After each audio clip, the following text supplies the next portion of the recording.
아버지는 자신의 그 재산을 요구하는 작은 아들에게 아무런 꾸중이나 충고도 하지 않고 떠나가는 아들을 바라봅니다. 야, 이거 있을 수 있나요? 아버지 재산을 주십시오. 돈을 챙겼어요. 그리고 가는 거야. 어디로 가? 그럼 아버지 같으면, 우리 보통 아버지 같으면 일로 와, 이놈아, 앉아봐. 그래서 어디로 가겠다는 거야? 어떻게 돈을, 이 돈을 어디다 쓸 거야? 묻고 따져야 될 거 아닙니까? 계획이 있어, 없어? 뭐 어디다 투자하는 거야?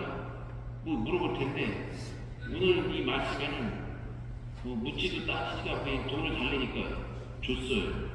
그걸 갖고 나갑니다. 보통 아버지 같으면 어떡하겠습니까? 이거 연탄집게라도 들고 부직갱이라도 들고 쫓아나가야지, 이놈이. 아니면 멱살을 붙잡고 이놈아 날 죽이고 가라, 날 죽이고 가라. 아니면 엄마들 같으면 너 죽고 나 죽자, 이놈아. 안 된다, 이놈아. 막 이랬을 것 같은데. 못 간다 그러고 막 그랬을 텐데, 여기는 그냥 떠나 보냅니다. 예. 떠나간 아들을 걱정하며 마음속으로 잘 지내기를 바라며 기다립니다.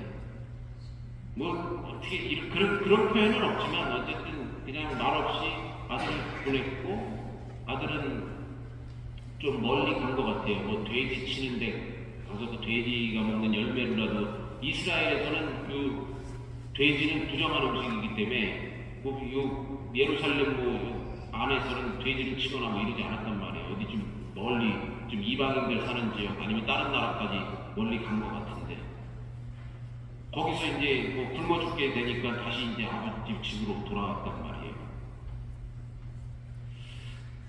그 기다림, 아버지의 기다림 끝에 아들이 거짓말로 돌아옵니다. 이것도 참, 이 차원이 틀리죠. 내가 그럴 줄 알았어요, 그런 자식. 무슨 낯짝으로 들어와? 아주 그냥 나 죽던지 말던지 뭐 이럴 텐데, 여기 이 아버지는 아무 말 없이 가서 그 아들을 끌어안고 반깁니다. 보통 같으면 그냥 아이고 막 땅바닥을 치면서 보구라, 네 이럴 줄 알았어, 막 난리가 났을 텐데, 이 아버지는 말 없이, 그리고 그 아들에게 입을 맞췄다. 언젠가 한번 말씀드린 적이 있는데, 창세기에 그 입을 맞추는 장면이 나오죠. 흙으로 빚은 다음에 그에게 후하고 바람을 넣어서 생명을 불어넣는 그런 하느님의 모습. 이 아버지의 모습은 죽었던 아들, 죽은 아들, 생명이 없어졌어요. 죽었던 아들이 돌아왔다 하면서 그를 껴안고 그에게 입을 맞추었다. 다시 그에게 생명을 불어넣어 주었다 라고 이렇게 해석을 할 수도 있는 것이죠. 마치 창세기의 창조의 이야기, 이 흙인 영혼을, 생명을 불어넣어주는 창조주 하나님의 모습을 우리가 연상할 수도 있습니다. 어쨌든 이래서 이 아버지는 이 괘씸한 마음이 아닌 가엾은 마음으로 달려가 그를 안고 입을 맞춥니다. 여기서 이제 또 하나 또 넘어가 보면, 더욱이 아버지는 이 큰 아들도 기다려줍니다.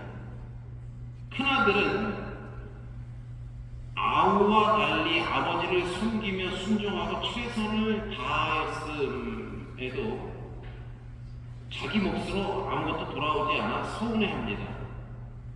저놈은 다 나가서 가사는 다 탕진하고 이렇게 거지꼴로 돌아왔는데 송아지를 잡아주고, 나는 맨날 빼빠지게 일하고 여기서 하는데 염소 새끼 한 마리 안 주시고, 큰아들도 엄청 삐진 거죠. 마음이 상했습니다. 그렇습니다. 아들들은 이렇게 아버지와는 좀 결이 완전히 다릅니다. 아버지는 그런 큰아들에게 자신의 모든 것을 약속해요. 여기 있는 이거 내 것이 다 내 것이 아니냐 하면서 약속을 하죠. 서운해하고 화를 내는 큰아들을 또 이해합니다. 작은 아들도 이해하고 큰아들도 이해하고. 아버지는 참 성격이 좋은가 봐요. 네. 아버지와 두 아들의 차이.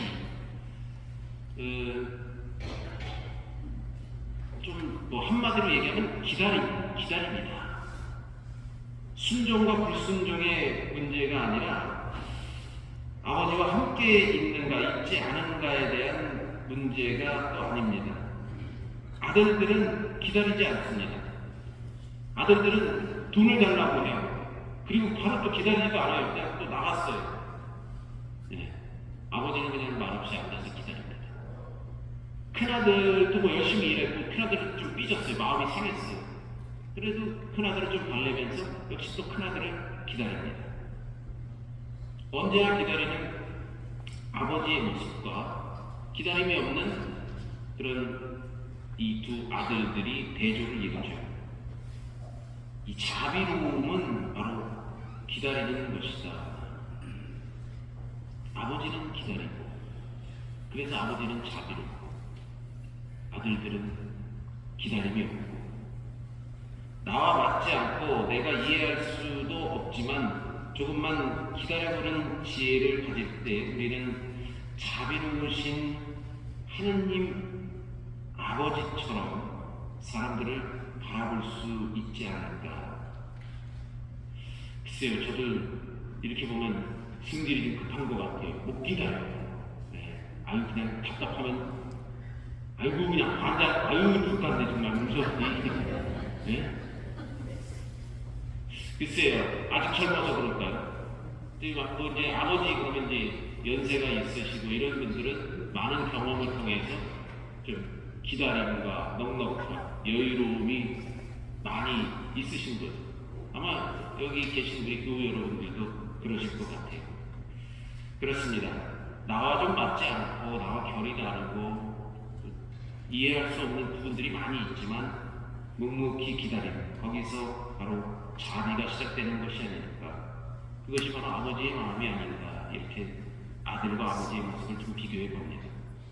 오늘 이 비유를 말씀하신 이것도 좀 이 계기와 그 뜻을 조금 요약해 볼 필요가 있겠는데, 사실 이 15장을 오늘 이제 루카복음 15장 이 이야기는 또 이 루카만의 아주 재미있는 이야기예요. 네, 루카만의 아주 특징적인 이야기인데, 예수님이 자주 세관들과 죄인들과 어울려 식사하는 것을 보고 바리사이와 율법학자들이 힘이 못마땅하게 여겼습니다. 오늘 이 복음을 시작할 때 그런 언급을 하죠. 네.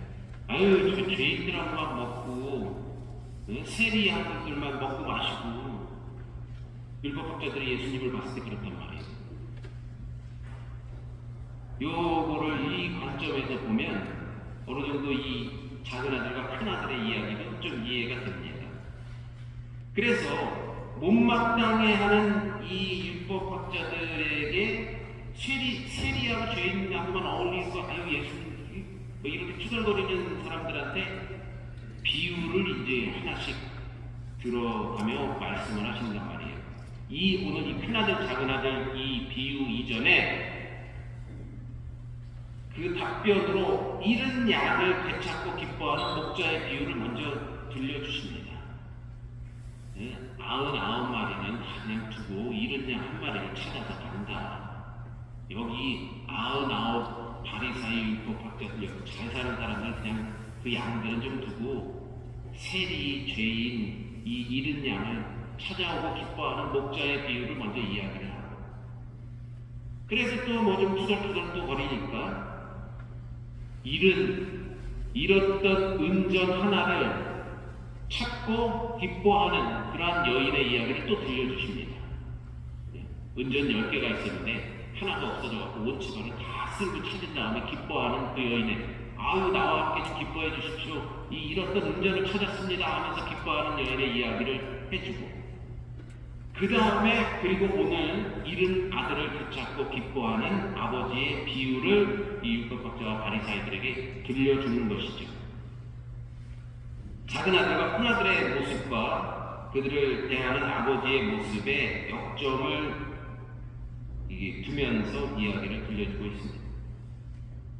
그러니까 하나님은 회개하는 죄인을 반기신다는 것이죠.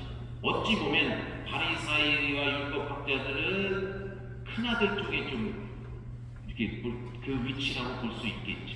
투덜투덜거리면서. 통해서 이 세리와 죄인들은 작은 아들, 잃었던 양이고 잃었던 은전이라고도 볼 수 있겠죠. 이렇게 이 15장에서는 이런 비유가 하나, 둘, 세 개가 같이 이어가면서 죄인들과 세리들과 어울리는 것을, 먹고 마시는 것을 이 못마땅하게 여겼던 그런 바리사이들에 대한 답으로 이 이야기가 좀 나간다고 이렇게 보면 또 한결 이해가 좀 쉽습니다.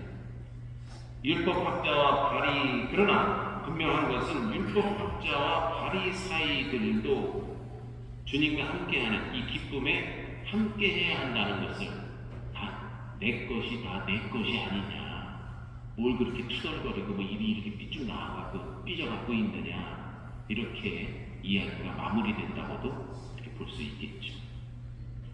그렇습니다. 여러분, 너무 조급한 마음이나 또 급한 이런 것보다는 좀 그 기다림 안에서 넉넉하고 자비로운 주님의, 하느님 아버지의 마음을 본받는 그런 우리 자신들이 되도록 합시다.